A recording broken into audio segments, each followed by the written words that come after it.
Jangan main-main dengan gibah di media sosial. Karena meskipun kita sujud 1000 tahun, kalau orang yang kita zalimi tidak memaafkan kita, kita akan bertemu nanti di hari kiamat, di hari pembalasan. Istighfar 24 jam, berjuta-juta kalimat istighfar keluar dari mulut, habis air matanya bertobat kepada Allah. Kata Allah, tidak, selesaikan dulu urusanmu dengan orang itu, baru kau datang minta ampun kepada.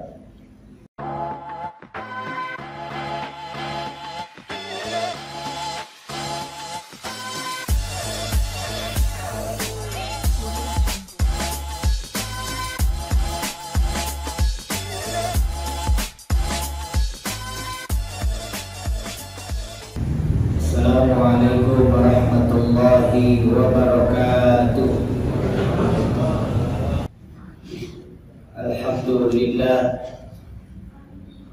Alhamdulillahilladzi khalaqal mauta wal hayata liyabluwakum ayyukum ahsanu amala. Ashhadu an la ilaha illallah wahdahu la syarika lah, wa ashhadu anna Muhammadan abduhu wa rasuluh. Allahumma fasalli wa sallim wa barik ala hadha nabiyil karim sayyidina Muhammadin wa ala alihi wa sahbihi ajma'in. Faya ayyuhal muslimun al-hadirun, usikum wa iyaya bitaqwallah wa ta'atihi la'allakum tuflihun. Faqala Allah Ta'ala fil Qur'anil Karim, a'udzu billahi minasy syaithanir rajim, walladzina fa'alu fahishatan aw dhalamu anfusahum dzakarullaha fastaghfiru lidhunubihim. Sadaqallahul aliyyil azim. Kaum muslimin, saudara-saudara sidang jamaah Jumat yang dimuliakan Allah Subhanahu wa taala. Alhamdulillah, mari kita memuji dan bersyukur kehadirat Allah Subhanahu wa taala. Allah yang telah memberikan kita nikmat karunia sehingga hari ini kita hadir memenuhi undangan Allah, melaksanakan salat Jumat secara berjamaah. Salawat dan salam semoga senantiasa tercurah keharibaan junjungan kita Rasulullah Muhammad sallallahu alaihi wasallam.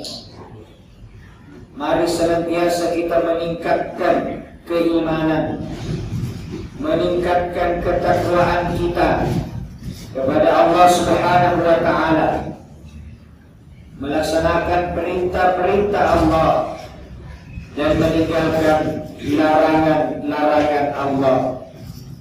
Karena yang akan menolong kita kelak di yaumil qiyamah adalah nilai-nilai ketakwaan kita. Yang mulia di sisi Allah adalah yang paling bertakwa. Inna akramakum indallahi atqakum. Jemaah Jumat yang dimuliakan oleh Allah Subhanahu wa taala, di dalam Al-Quran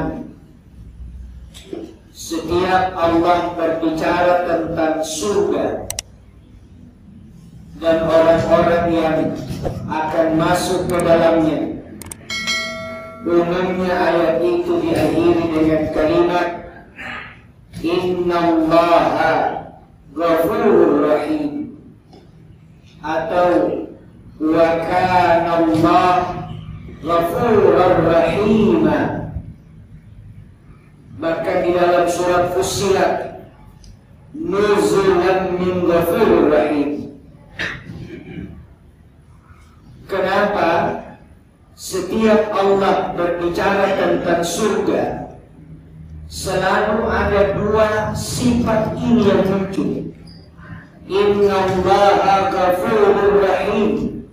Sesungguhnya Allah Maha Pengampun lagi Maha Penyayang. Bukankah Allah memiliki banyak sifat yang lain? Antara lain kita kenal ada Asmaul Husna 99. Tapi dua sifat inilah yang selalu disebutkan ketika diceritakan dalam Al-Quran tentang surga dan orang-orang yang masuk ke dalamnya. Syekh Mutawalli Sya'rawi, seorang ulama besar, pakar bidang tafsir dan bidang fikih, dalam tafsirnya beliau mengatakan, dan ini membantu kita menjawab kenapa dua sifat ini yang selalu mengiringi kata-kata surga dalam Al-Quran. Beliau mengatakan, mustahil seorang manusia masuk ke dalam surga kalau tidak mendapatkan ampunan dan rahmat Allah Subhanahu wa Ta'ala. Orang masuk surga bukan karena amal ibadah yang dia dapatkan, tapi yang membuat kita masuk surga adalah kalau kita mendapatkan ampunan Allah dari dosa dan kesalahan, dan juga mendapatkan rahmat kasih sayang Allah Subhanahu wa Ta'ala. Di dalam Al-Quran surat Ali Imran ayat 135, seperti yang saya bacakan tadi, walladzina fa'alu fahishatan aw zalamu anfusahum.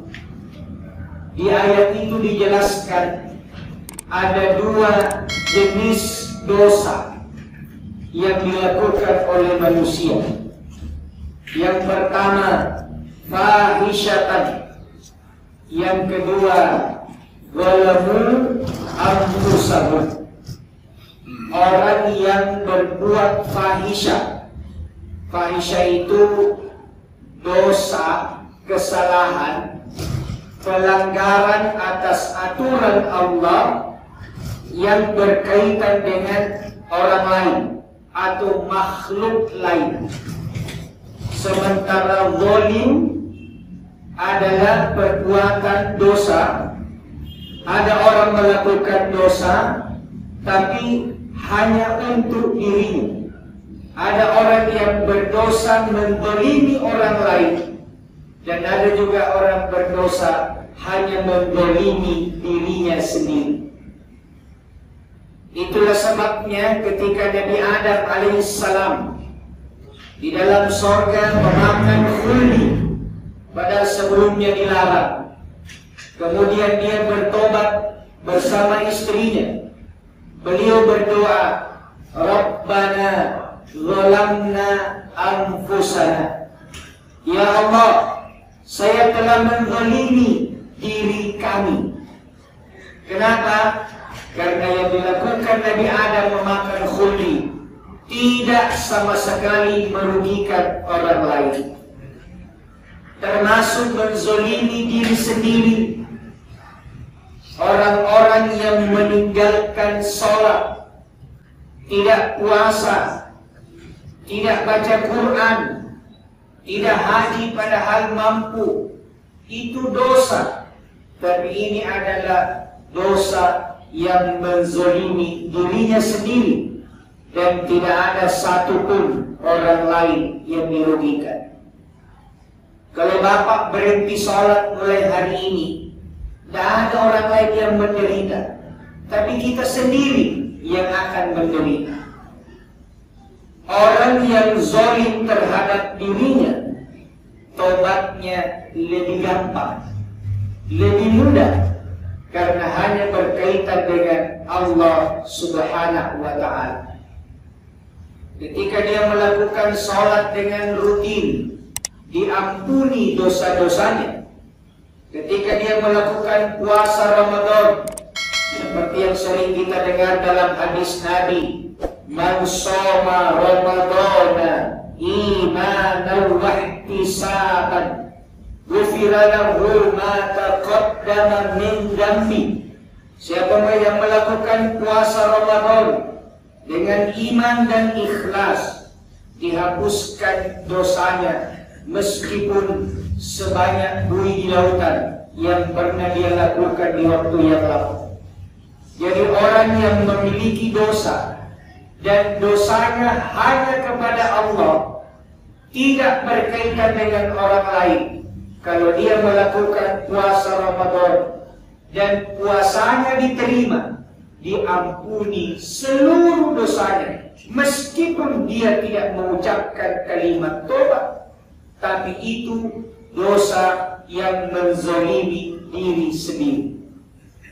Tapi tidak dengan fahisyah, dosa yang berkaitan dengan orang lain, dosa yang berkaitan dengan makhluk Allah yang lain.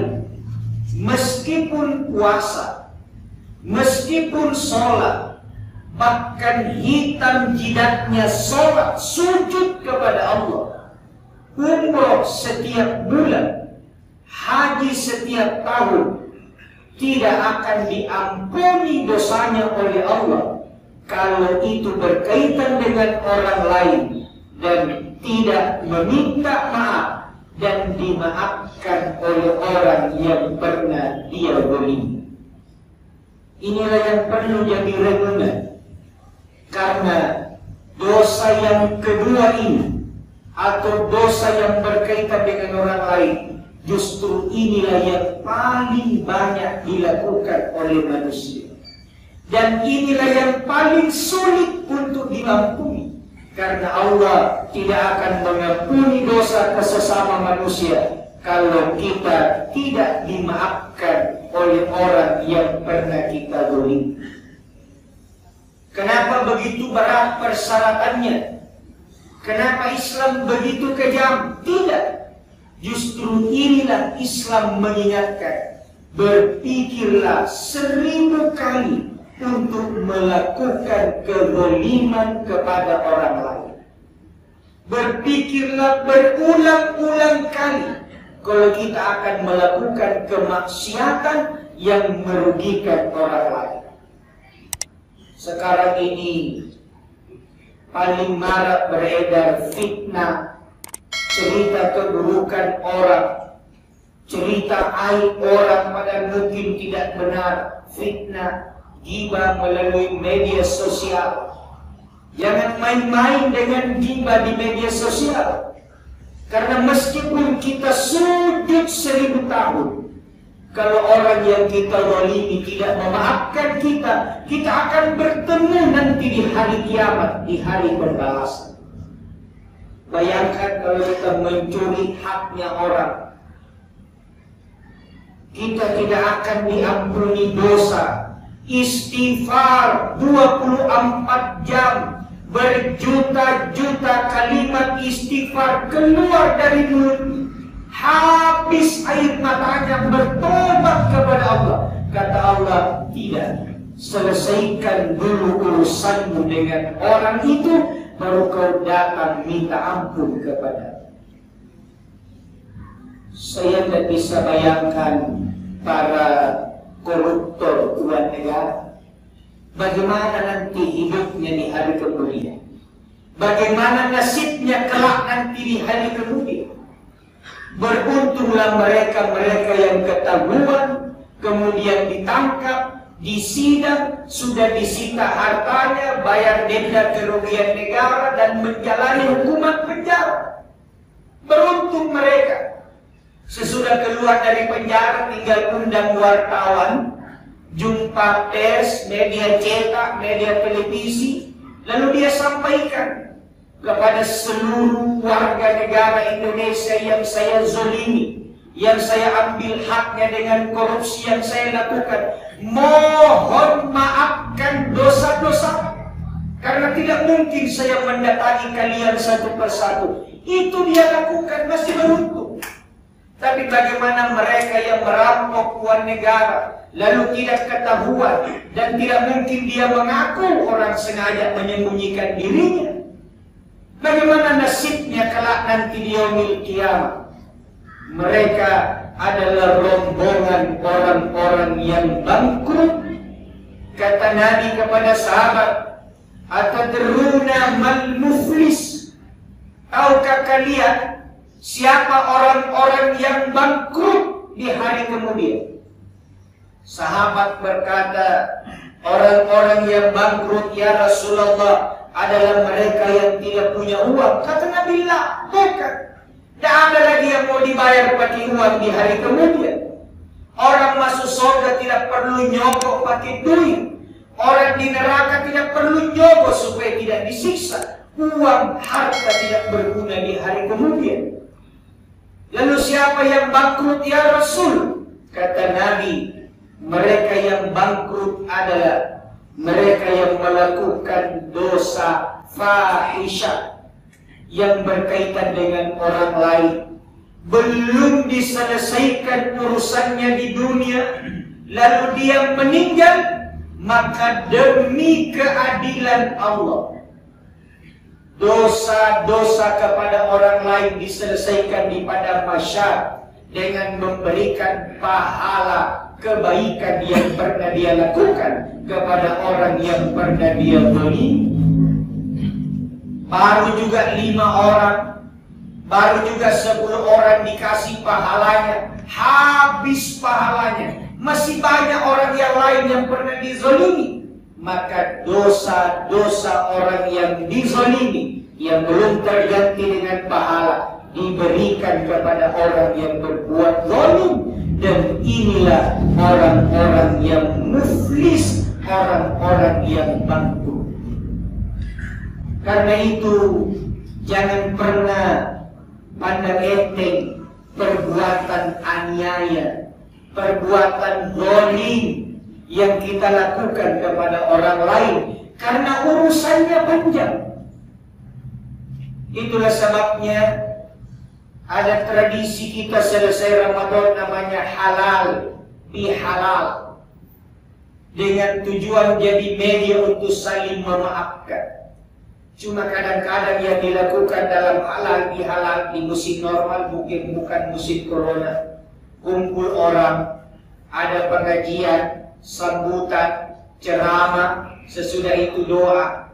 Kemudian pimpinan-pimpinan berdiri di depan, karyawan bergiliran maju saling jabat tangan. Hanya jabat tangan, senyuman, tidak ada juga ucapan minta maaf. Padahal dalam Islam semuanya harus jelas akadnya. Orang jual beli ada akad, orang menikah ada akad, utang piutang ada akad, saling memaafkan juga ada akadnya. Ketika saya berkata kepada orang, maafkan saya, orang itu bertanya, apa kesalahanmu? Maka saya harus sampaikan apa dosa yang pernah saya lakukan. Kalau setelah saya sampaikan kesalahanku, dia mengatakan saya maafkan, alhamdulillah. Kalau dia mengatakan saya tidak maafkan, berusaha lagi berulang-ulang sampai mendapatkan maafnya. Tidak boleh serta-merta ya, ketika saya sudah minta maaf urusan dia tidak memaafkan. Jangan begitu. Tidak mudah memaafkan orang. Karena itu jangan mudah menzalimi orang lain. Kalau berkata yang penting kan saya sudah minta maaf, sudah tidak pemampuan urusannya dengan Allah Ta'ala, maka akan mudah orang melakukan perbuatan zalim kepada sesama. Kelak di yaumil kiamat kita akan dimintai pertanggungjawaban, akan berhadapan. Maka hati-hati. Semua dosa yang berkaitan dengan manusia lebih bagus selesaikan di dunia sebelum kita akan menyesal di hari kemudian.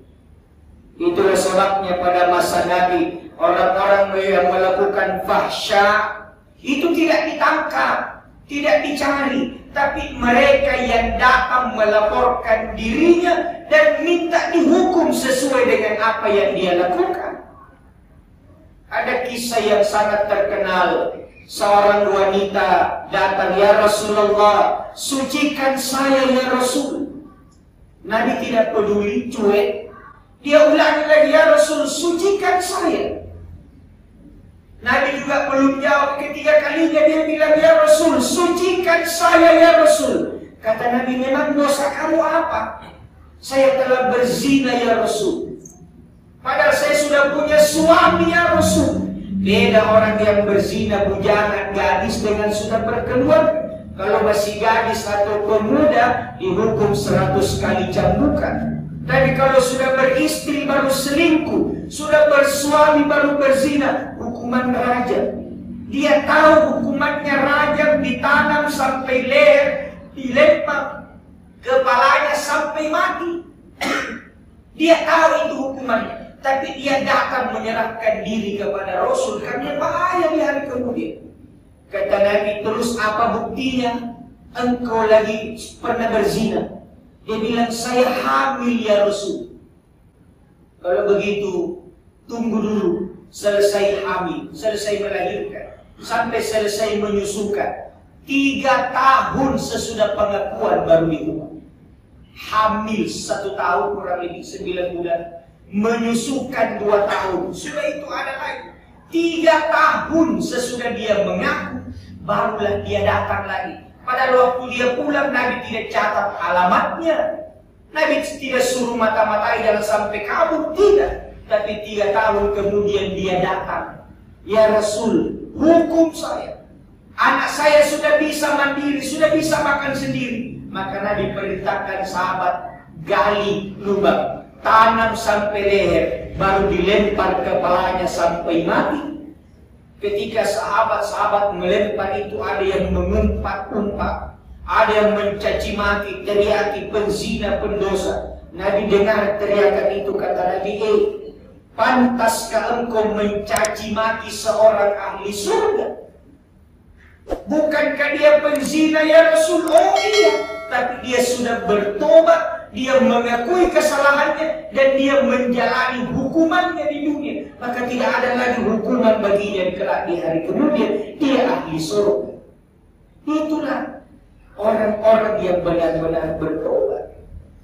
Saya korupsi uang negara 100 miliar, 50 miliar. Lalu saya umroh setiap bulan. Ya kira-kira biayanya 20-30 juta. Lalu saya menangis di depan Ka'bah bertobat, "Ya Allah, saya tidak mau korupsi lagi." Apakah itu selesai? Tidak. Kembalikan hak orang yang pernah dizalimi. Selama kita tidak kembalikan, mau habis jidatnya sujud bertobat, tidak akan diterima tobatnya oleh Allah dan tetap akan dimintai pertanggungjawaban kelak di yaumil qiyamah. Kita pernah curi barangnya orang, kalau tidak dikembalikan, kasih tahu orangnya, ridhoi, relakan yang pernah saya ambil. Kalau minta diganti, ganti. Kalau dia bilang kau curi 10 tahun yang lalu, sekian kali lipat bayarannya, bayar. Lebih bagus bangkrut harta, membayar di dunia daripada kelak nanti pertanggungjawabannya di yaumil qiyamah akan sangat berat. Karena itu, lewat khutbah Jumat ini saya mengajak waspada terhadap dosa yang kedua yang berkaitan dengan sesama manusia. Berpikirlah 1000 kali, beribu-ribu kali kalau kita akan melakukan perbuatan yang membuat orang lain terzalim. Bikin status-status di media sosial, bikin fitnah, berpikirlah. Karena sesudah kita bikin fitnah, kita sudah jejak tidur, tapi yang difitnah tidak bisa tidur, hancur keluarganya, hancur karirnya, hancur rumah tangganya, maka pasti dosanya, balasannya lebih dahsyat nanti kelak di yaumil qiyamah. Barakallahu li wa lakum fil Qur'anil azim. Wa nafa'ani wa iyyakum bima fihi minal ayati wa dzikril hakim. وتقبل مني ومنكم تلاوته إنه هو الغفور الرحيم.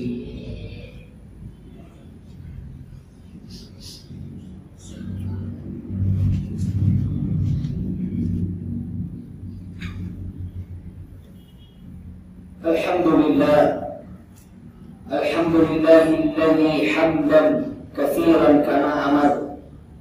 أشهد أن لا إله إلا الله وحده لا شريك له، وأشهد أن محمدا عبده ورسوله. اللهم فصل وسلم وبارك على هذا النبي الكريم سيدنا محمد وعلى آله وصحبه أجمعين.